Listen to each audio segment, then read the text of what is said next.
Take 4. I've had the phone ring, somebody at the door, just never mind. We're on Numbers 19. I'm sorry I haven't had a video out there for anybody who is listening and following along with the Bible reading. I do apologize because I was very sick. I had the flu and just everything was off. But I'm feeling much, much better now. And I'm ready to read the word of the Lord. And I ask that the Lord be with us and bless us and just bring us some hope through his word. Love you all, and let's get started.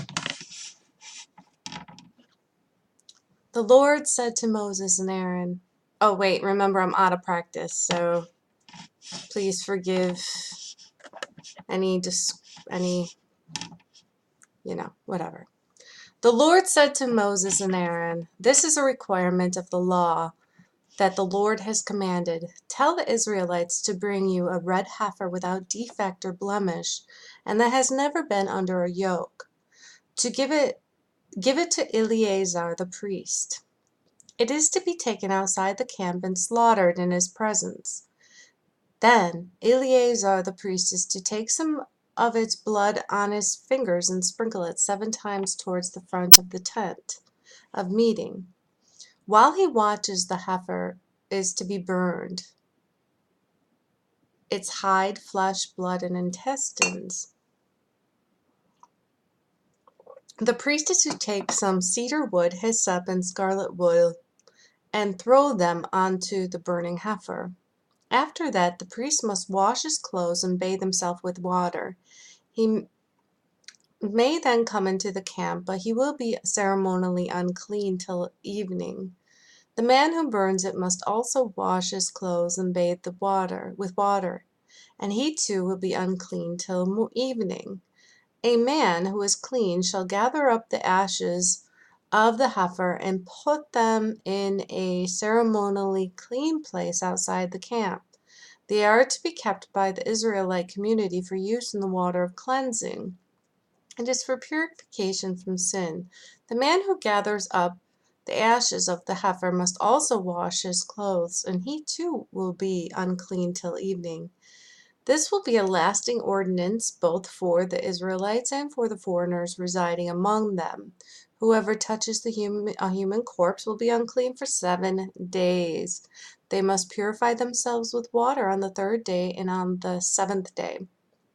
Then they will be clean.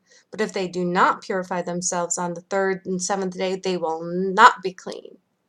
If they fail to purify themselves after touching a human corpse, they defile the Lord's tabernacle. They must be cut off from Israel because the water of cleansing has not been sprinkled on them.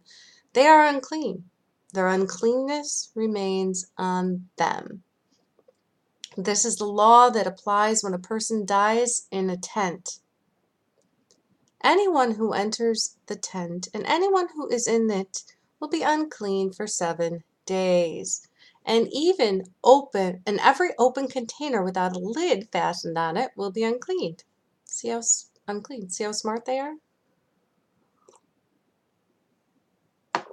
Anyone out in the open who touches someone who has been killed with a sword, or anyone who has died a natural death, or anyone who touches a human bone or a grave, will be unclean for 7 days.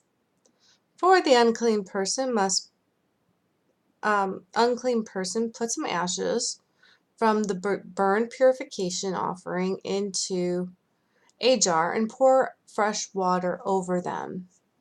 Then a man who is ceremonially clean is to take some hyssop, dip it in the water, and sprinkle the tent and all the furnishings and the people who were there. He must also sprinkle anyone who has touched a human bone or a grave, or anyone who has been killed, or anyone who has died a natural death. The man who is clean is to sprinkle those, who are unclean. Oops. Oh my gosh, I hope that went through. Who are unclean on the 3rd and the 7th day, and on the seventh day he is to purify them. Those who are being cleansed must wash their clothes and bathe with water. That evening they will be clean. But if you are unclean, do not purify themselves. But those who are unclean do not purify themselves. They must be cut off from the community because they have defiled the sanctuary of the Lord. The water of cleansing has not been sprinkled on them, and they are unclean. This is a lasting ordinance for them. The man who sprinkles the water of cleansing must also wash his clothes, and anyone who touches the water of cleansing will be unclean till evening. Anything that an unclean person touches becomes unclean, and anyone who touches it becomes unclean till evening. Numbers 20.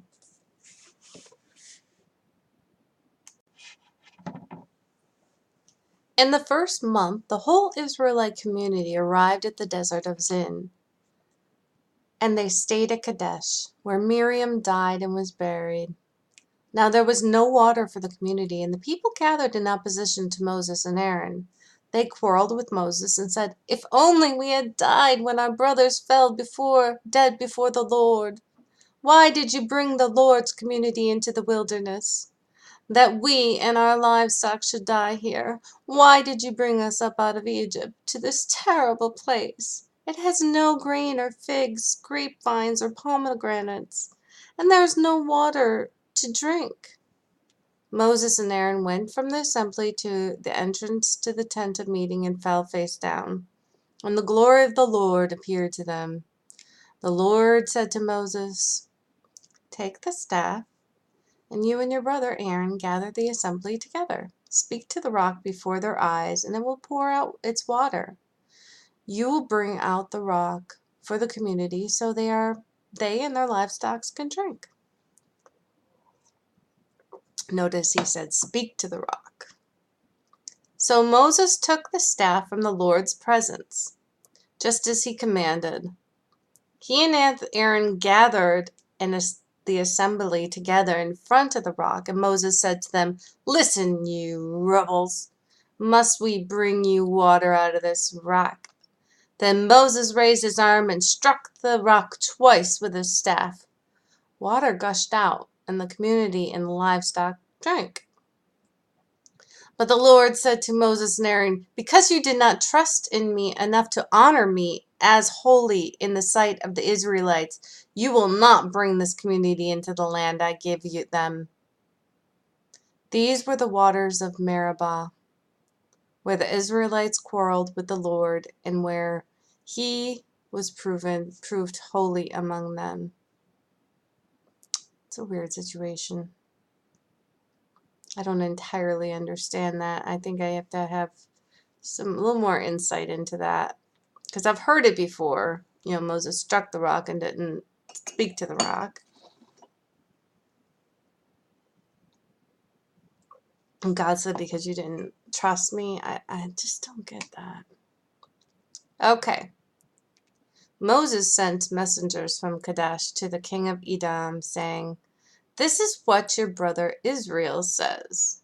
You know about all the hardships that have come on us. Our ancestors went down into Egypt, and we lived there many years.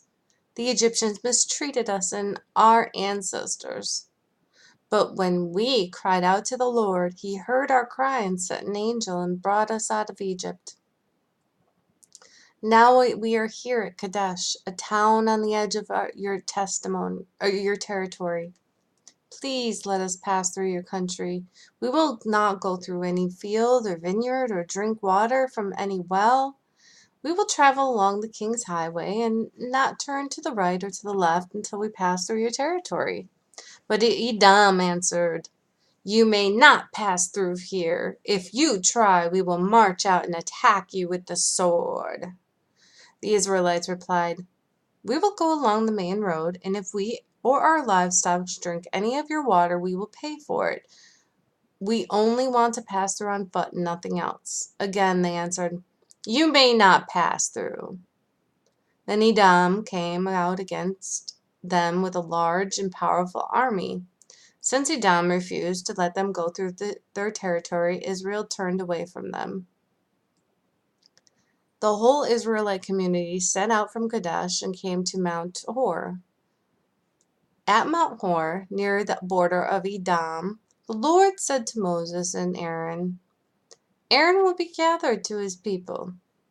He will not enter the land I give the Israelites, because both of you rebelled against my command at the waters of Meribah. Okay, here's where he's talking about it. They rebelled against his command. Get Aaron and his son Eleazar and take them up Mount Hor. Remember Aaron's garments and put them on his son Eleazar, for Aaron will be gathered to his people. He will die there. Moses did as the Lord commanded and went to the Mount Hor in the sight of the whole community. Moses removed Aaron's garments and put them on his son Eleazar, and Aaron died there on top of the mountain. Then Moses and Eleazar came down from the mountain, and when the whole community learned that Aaron had died, all the Israelites mourned him for 30 days. Aww. Numbers 21.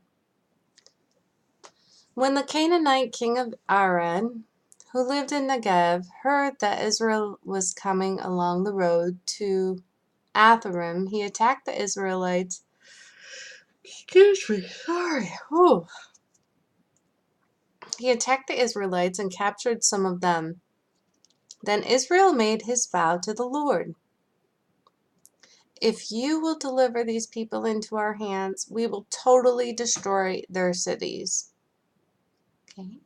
The Lord listened to Israel's plea and gave the Canaanites over to them, and they completely destroyed them and their towns. So the place was named Hormah. They traveled from Mount Hor along the route to the Red Sea to go around Edom.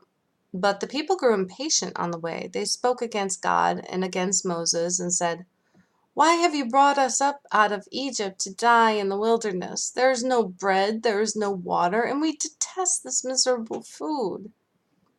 Then the Lord sent venomous snakes among them. They bit the people, and many Israelites died. The people came to Moses and said, We sinned when we spoke against the Lord and against you. Pray that the Lord will take the snakes away from us. So Moses prayed for the people. The Lord said to Moses, Make a snake and put it up on a pole. Anyone who is bitten can look at it and live. So Moses made a bronze snake and put it on a pole. Then when anyone was bitten by a snake and looked at the bronze snake, they lived. The Israelites moved on and camped at Oboth. Then they set out from Oboth and camped in Abiram. In the wilderness, that faces Moab towards the sunrise. From there, they moved on and camped in the Zered Valley. They set out from there and camped alongside the Arnon, which is in the wilderness extending into Amorite territory. The Arnon is the border of Moab, between Moab and the Amorites. That is why the book of the wars of the Lord says, Zahab in Supah and the ravines. Excuse me for my pronunciations. Let me start that one more time. Zahab in Supah and the ravines, the Arnon and the slopes of the ravines that lead to the settlement of Ar, and lie along the border of Moab.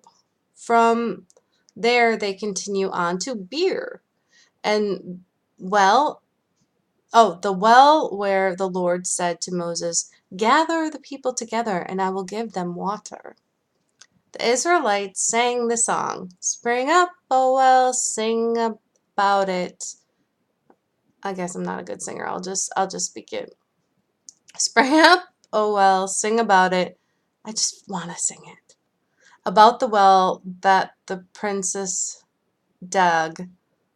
that the nobles of this people sank, the nobles with scepters and staffs. Okay. Then they went from the wilderness to Matana, from Matana to Nahaliel, from Nahaliel to Bamoth, and from Bamoth to the valley of Moab, where the top of Pisgah overlooks the wasteland. Israel sent messengers to say to Sihon, king of the Amorites, "Let us pass through your country.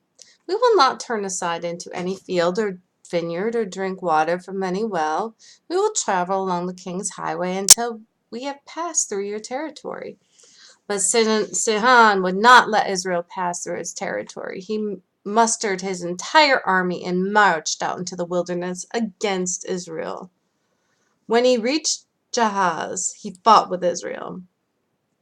Israel, however, put him to the sword and took over his land from the Arnon to the Jabbok, but only as far as the Ammonites, because their borders was fortified. Borders, fortified borders. They were protected. Israel captured all the cities of the Amorites and occupied them, including Heshbon and all the surrounding settlements. Heshbon was the city of Sihon, king of the Amorites, who had fought against the former king of Moab and had taken from him all his land as far as the Arnon. That is why the poets say, "Come to Heshbon and let it be rebuilt. Let Sihon city be restored."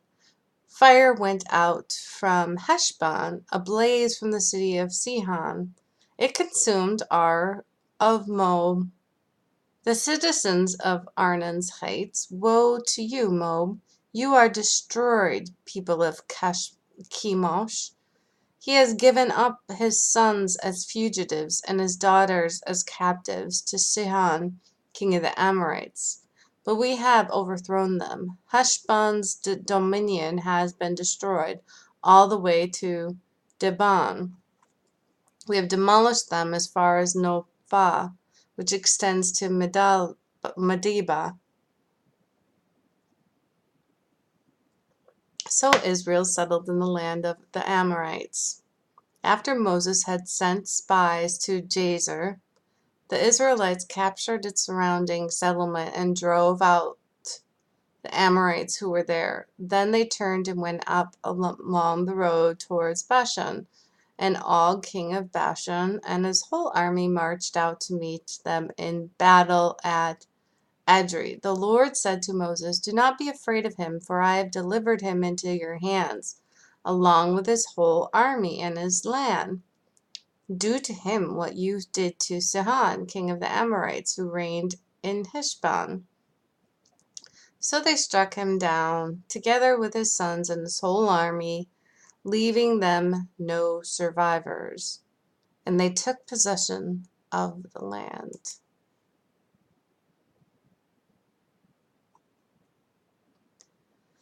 Then the Israelites traveled to the plains of Moab and camped along the Jordan across from Jericho. Now Balak, son of Zippor, saw all that Israel had done to the Amorites, and Moab was terrified because there were so many people. Indeed, Moab was filled with dread because of the Israelites. The Moabites said to the elders of Midian, "This horde is going to lick up everything around us, as an ox licks up the grass of the field." So Balak, son of Zippor, who was king of Moab at the time, sent messengers to summon Balaam, son of Beor, who was at Pethor near the Euphrates River. In his native land, Balak said, "A people has come out of Egypt. They cover the face of the land and have settled next to me. Now come and put a curse on these people, because they are too powerful for me. Perhaps then I will be able to defeat them and drive them out of the land. For I know that whoever you bless is blessed, and whoever you curse is cursed." The elder of Moab and Midian left, taking with them the fee for divination. When they came to Balaam, they told him what Balak had said. "Spend the night here," Balaam said to them, "and I will report back to you with the answer the Lord gives me." So the Moabites officially stayed with him. God came to Balaam and asked, "Who are these men with you?" Balaam said to God, "Balak, son of Zippor, king of Moab, sent me this message. A people that has come out of Egypt covers the face of the Lord. Now come and put a curse on them for me. Perhaps then I will be able to fight them and drive them away." But God said to Balaam, "Do not go with them. You must not put a curse on those people, because they are blessed."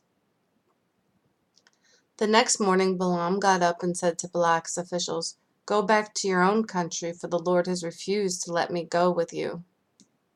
So the Moabites officially returned to Balak and said, "Balaam refused to come with us." Then Balak sent other officials, more numerous and more distinguished than the first. They came to Balaam and said, "This is what Balak, son of Zippor, says. Do not let anything keep you from coming to me, because I will reward you handsomely and do whatever you say. Come and put a curse on these people for me." But Balaam answered them, "Even if Balak gave me all the silver and gold in this palace, I could not do anything great or small to go beyond the command of the Lord my God. Now spend the night here so that I can find out what else the Lord tells me." That night God came to Balaam and said, "Since these men have come to summon you, go with them, but do only what I tell you." Ah, okay, I remember this part. Balaam's donkey. Balaam got up in the morning, saddled his donkey, and went with the Moabite officials. But God was very angry when he went, and the angel of the Lord stood in the road to oppose him. Balaam was riding on his donkey, and his two servants were with him. When the donkey said to the angel of the Lord standing in the road with a drawn sword in his hand, it turned off the road into a field. Balaam beat it to get it back on the road. Then the angel of the Lord stood in a narrow path through the vineyards with walls on both sides. When the donkey saw that the angel of the Lord is pressed close to the wall, crushing Balaam's foot against it, so he beat the donkey again. Poor donkey. I'm glad the donkey got to tell him off.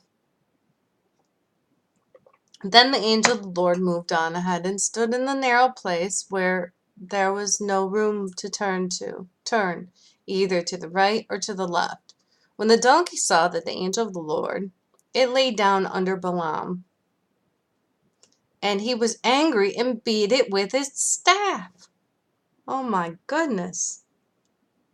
Hopper, do you hear this? I got a bunny named Hopper. Then the Lord opened the donkey's mouth, and it said to Balaam, "What have I done to you to make you beat me these 3 times?" Balaam answered the donkey, "You have made a fool of me. If only I had a sword in my hand, I would kill you right now." The donkey said to Balaam, "Am I not your own donkey, which you have always ridden to this day? Have I been in the habit of doing this to you?" "No." Then the Lord opened Balaam's eyes, and he saw that the angel of the Lord standing in the road with his sword drawn. So he bowed low and fell face down. He owes that donkey an apology. The angel of the Lord asked him, "Why have you beaten your donkey these 3 times?" "I have come here to oppose you because your path is a reckless one before me. The donkey saw me and turned away from me these 3 times. If I had not turned away, I would certainly have killed you by now. But I would have spared it." Balaam said to the angel of the Lord, I have sinned. I did not realize you were standing in the road to oppose me. Now, if you are displeased, I will go back. The angel of the Lord said to Balaam, Go with the men, but speak only what I tell you. So Balaam went with Balak's officials. I wish I knew what sin he did. I don't really understand that.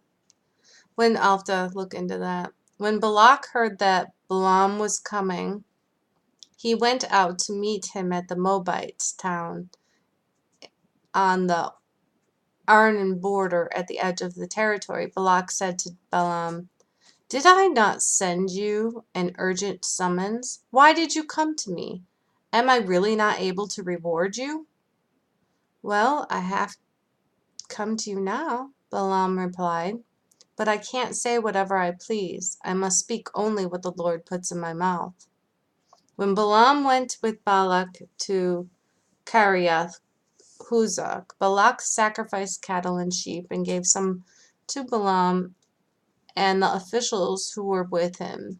The next morning, Balak took Balaam up to the Bamoth Baal, and from there he could see the outskirts of the Israelite camp.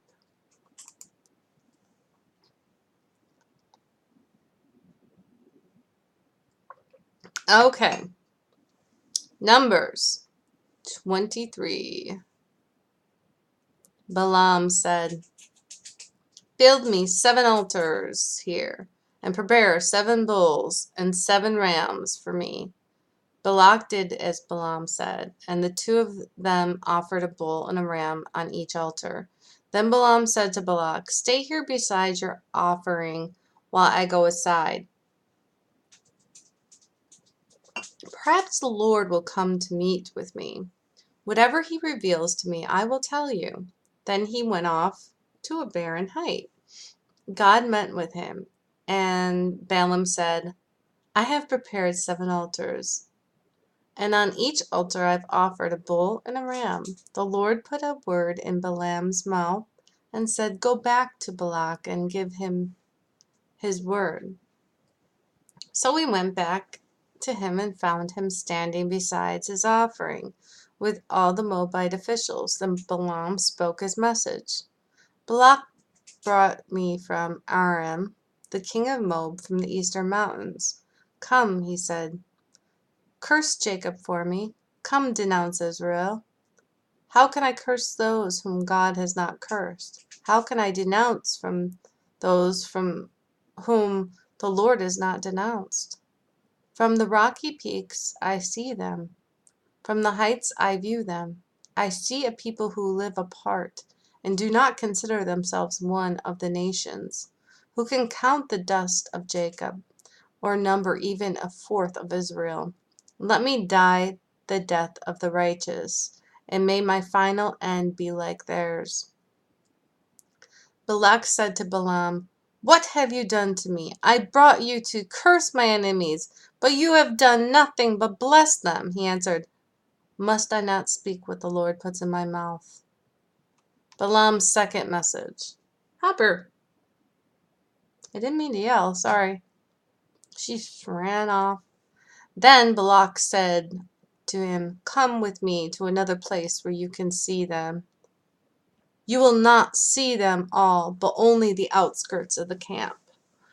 From there, curse them for me. So he took him to the field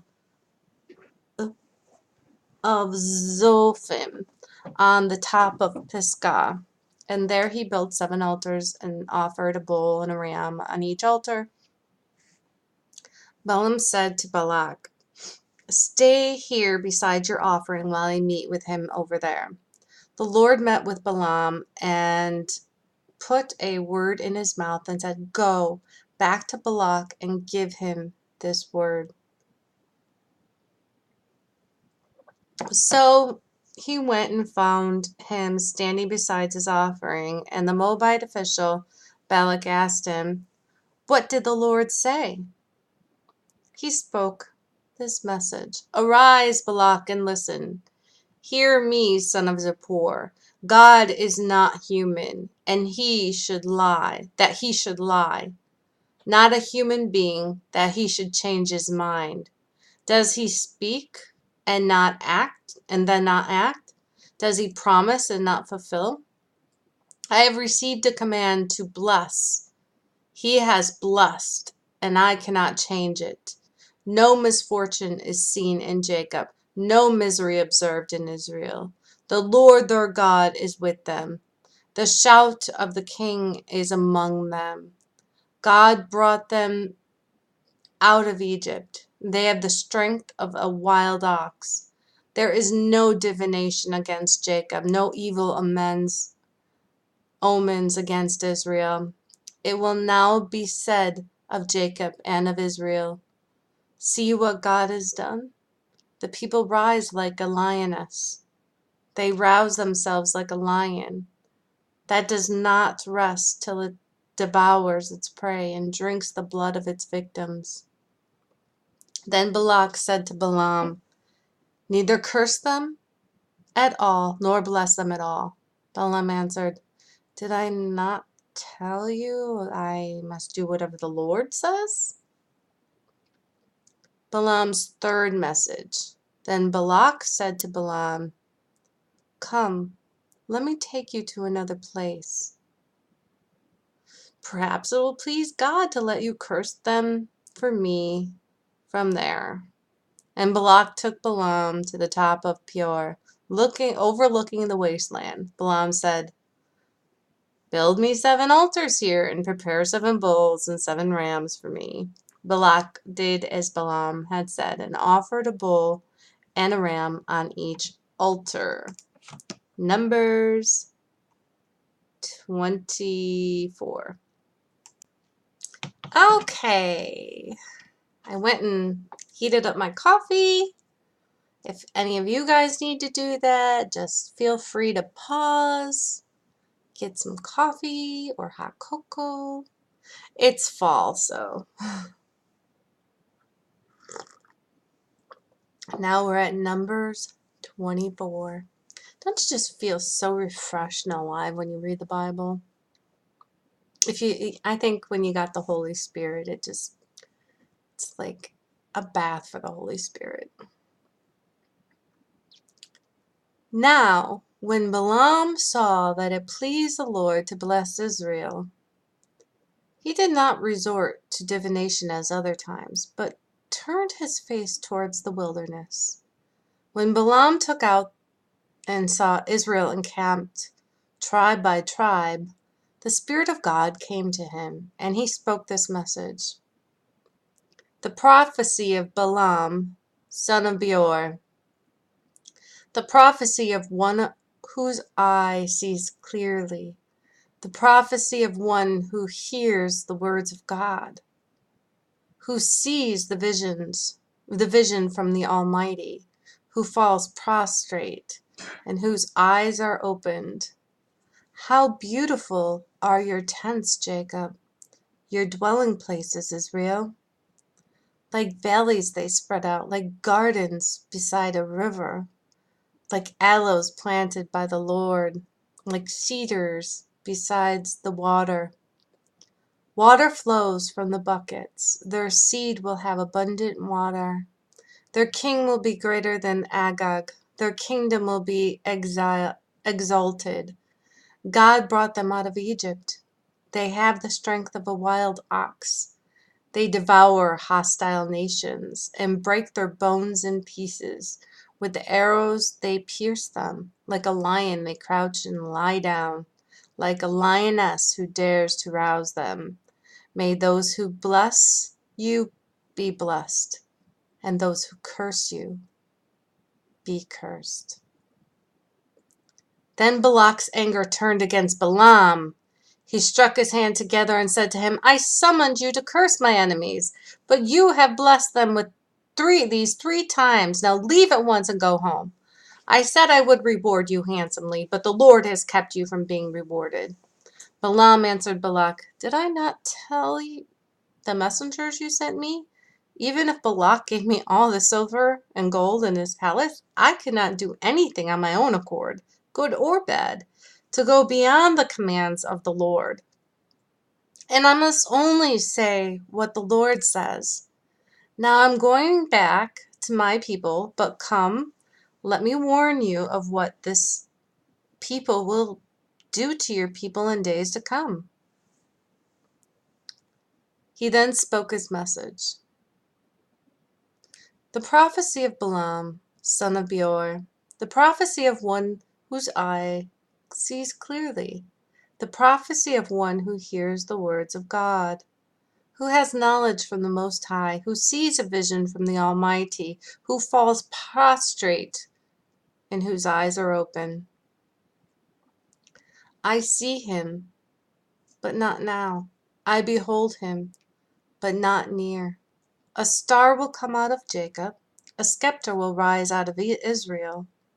He will crush the foreheads of Moab, the skulls of the people of Sheth.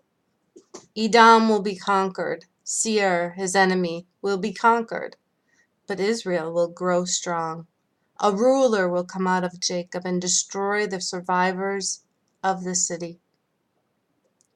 Then Balaam saw Amalek and spoke his message. Amalek was first among the nations, but their end will be utter destruction. Then he saw the Canaanites and spoke this message. Your dwelling place is secure, your nest is set in rock. Yet you, Canaanites, will be destroyed when Asher takes you captive. Then he spoke this message. Alas, who can live when God does this? Ships will come from the shores of Cyprus. They will subdue Ashur and Eber, but they too will come to ruin. Then Balaam got up and returned home, and Balak went on his way. Number 25. All right, we are on Numbers 25. While Israel was staying in Shittim, strange word, the men began to indulge in sexual immorality with Moabite women, who invited them to the sacrifices to their gods. The people ate the sacrificial meals and bowed down before the gods, so Israel yoked themselves to the Baal of Peor. And the Lord's anger burned against them. The Lord said to Moses, take all the leaders of these people, kill them and expose them in broad daylight before the Lord, so that the Lord's fierce anger may turn away from Israel.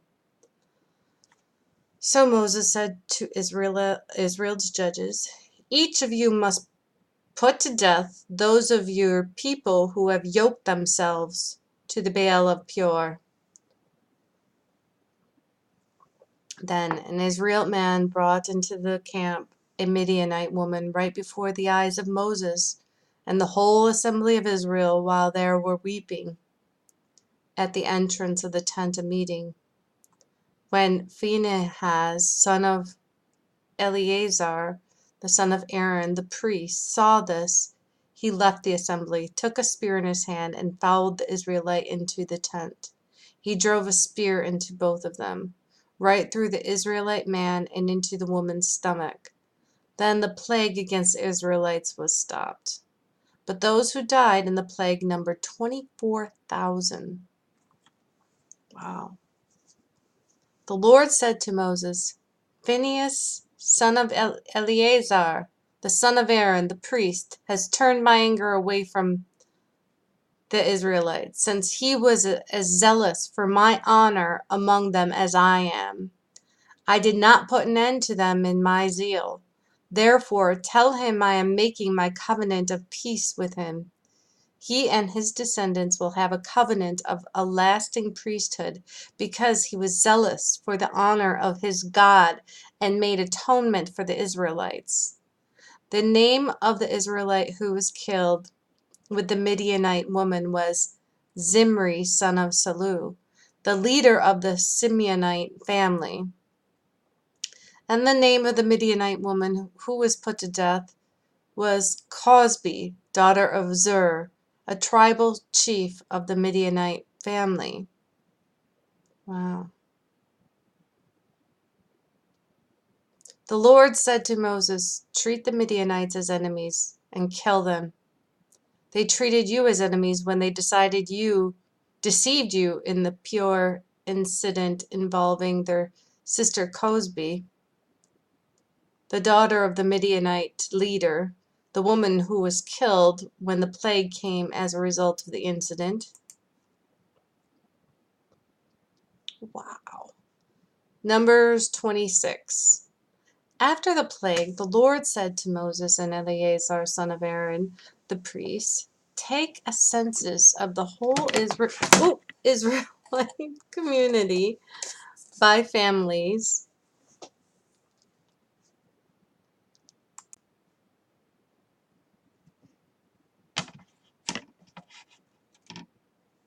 Numbers 26. After the plague, the Lord said to Moses and Eleazar, son of Aaron, the priest, "Take a census of the whole Israelite community by families, all those 20 years old or more who are able to serve in the army of Israel." So on the plains of Moab, by the Jordan from Jericho, Moses and Eleazar the priest spoke with them and said, "Take a census of the men 20 years old or more, as the Lord commanded Moses." These were the Israelites who came out of Egypt, the descendants of Reuben, the firstborn son of Israel, were through Hanak, the Hanakite clan, through Palu, the Paluite clan, through Hezron, the Hezronite clan, through Carmi, the Carmite clan. These were the clans of Reuben, whose numbers were 43,730. The son of Palu was Eliab.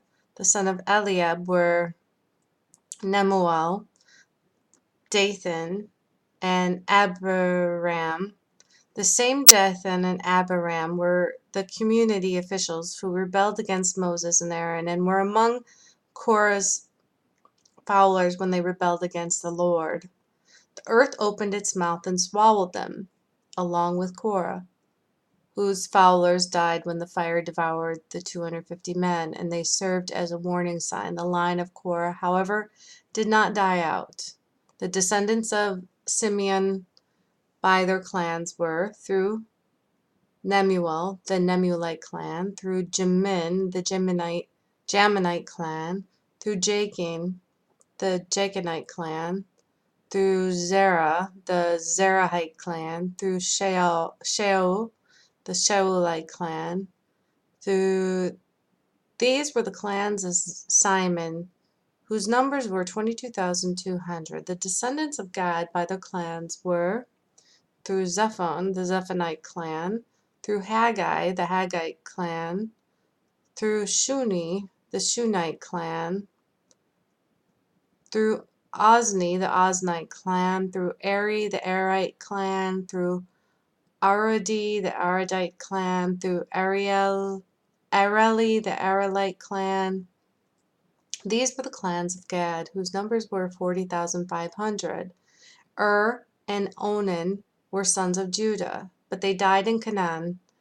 And descendants of Judah were their clans were, through Shelah, the Shelonite clan, through Perez, the Perezite clan, through Zerah, the Zerahite clan.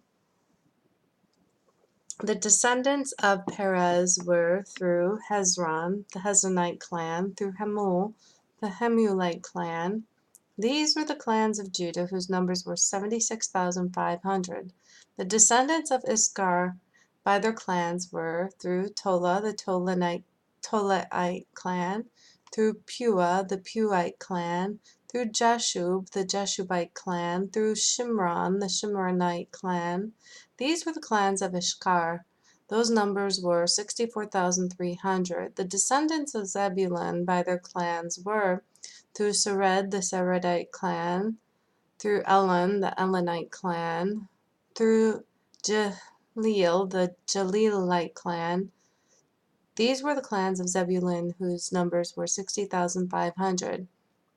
The descendants of Joseph by their clans through Manasseh and Ephraim were the descendants of Manasseh through Machir and Machirite clan. Machir was the father of Gilead, through Gilead the Gileadite clan.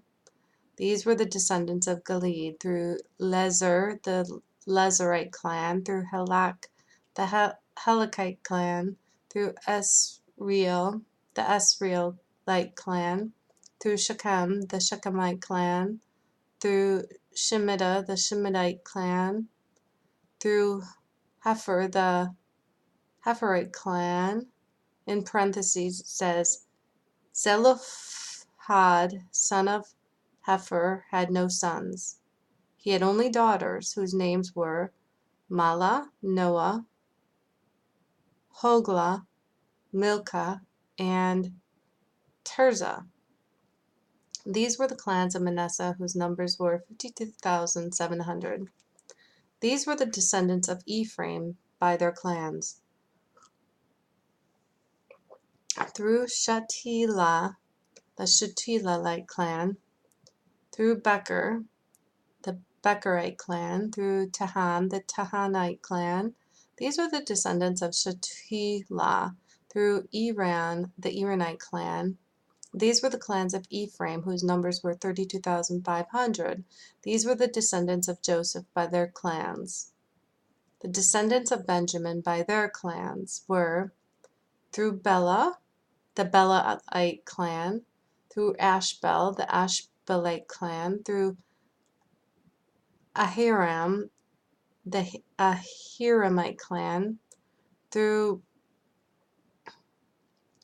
Shupam, the Shupamite clan, through Hupham, the Huphanite clan.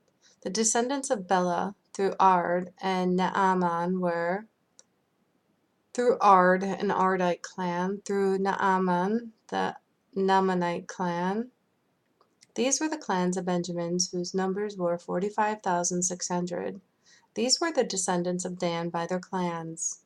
Through Shuham, the Shuhamite clan.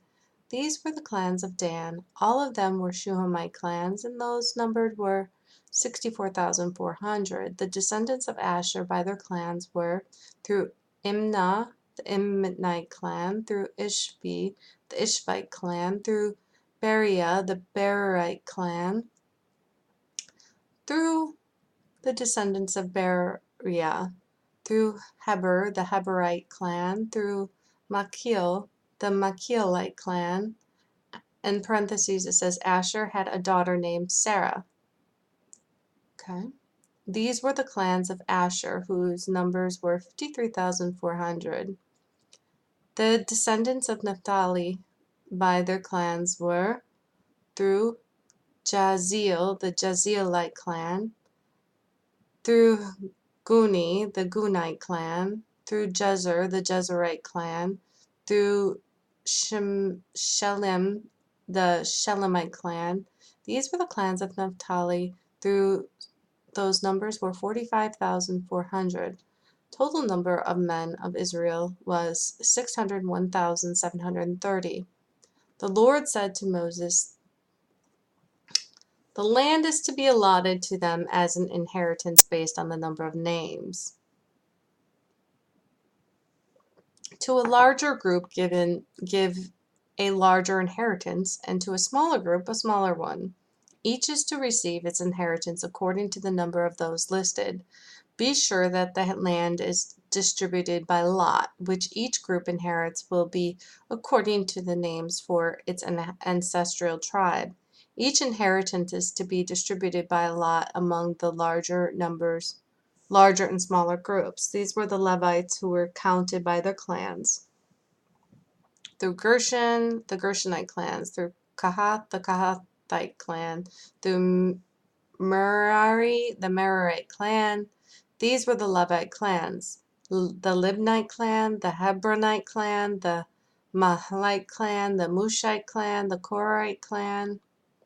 In parentheses it says, it's a long paragraph, Kohath was a forefather of Amram, and the name of Amram's wife was Jochebed, a descendant of Levi, who was born to the Levites in Egypt. To Amram she bore Aaron, Moses, and their sister Miriam. Aaron was the father of Nadab and Abihu, Eleazar, and Ithamar. But Nadab and Abihu died when they were made an offering before the Lord with unauthorized fire. All the male Levites a month old or more numbered 23,000. They were not counted along with the other Israelites because they received no inheritance among them. These are the ones counted by Moses and Eleazar the priest when they counted the Israelites on the plains of Moab by the Jordan across the Jericho. Not one of them was among those counted by Moses and Aaron the priest when they counted the Israelites. The parentheses thing ended. Sorry, it was after the unauthorized fire. Okay. These are the ones that counted by Moses and Eleazar the priest when they counted the Israelites on the plain of Moab by the Jordan across the Jericho. Not one of them was among those counted by Moses and Aaron the priest when they counted the Israelites in the desert of Sinai. For the Lord had told those Israelites they would surely die in the wilderness, and not one of them was left except Caleb son of Jephunneh and Joshua son of Nun.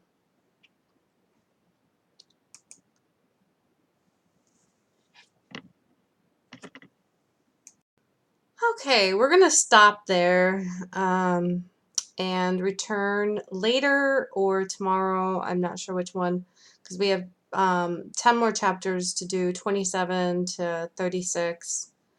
We have to do for numbers, so I don't think I could do 10 more because I'm just getting back in the roll of things. And I have been reading for an hour, so I noticed that's been about my cutoff range, an hour and a half I could do at a time.